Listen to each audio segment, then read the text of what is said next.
Labą dieną, Mindaugai, sveikinam su pergale. Norėtumėm užduoti keletą klausimų. Kaip jums visų pirma sekės pasiruošimas varžybom? Ar ruošiatės kažkaip tai ypatingai? Na taip, žinoma, yra treniruotės. Kadangi esame iš kito miesto, mums į treniruotės atvykti, kiekvieną treniruotę yra sunkiau, sudėtingiau.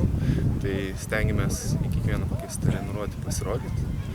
Na ir daugumą individualiai ruošimės kitame mieste ir atidirbam papildomai su komanda, paprasčiausiai derins daugiausiai. Supratau. Šiandieninės varžybos, ar jums parodė kažkokių tai spragų, galbūt jūsų pačių, kur galėtume tobulėti? Yra tų spragų, iš tikrųjų antros tik draugiškos varžybos. Čia kiekvienas, kaip sakant, mato vis kitas spragas, gal treneriai iš šono daugiau jie pastebi.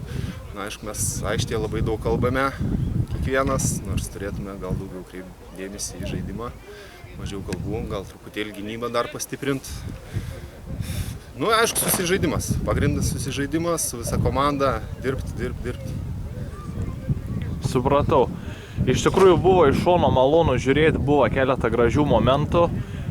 Ką galėtumėt galbūt geresnio pasakyti apie varžovus, kur jų stipriosios pusės buvo? Varžovai, jie visada, Latvija, jie turi labai stiprias grumtynės, ypač ši komanda, jie niekada nenusileidžia, žaidžia iki pat galo.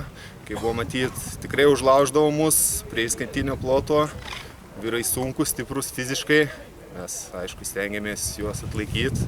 Nu, manau, čia jų pati stipriausia pusė iš visų.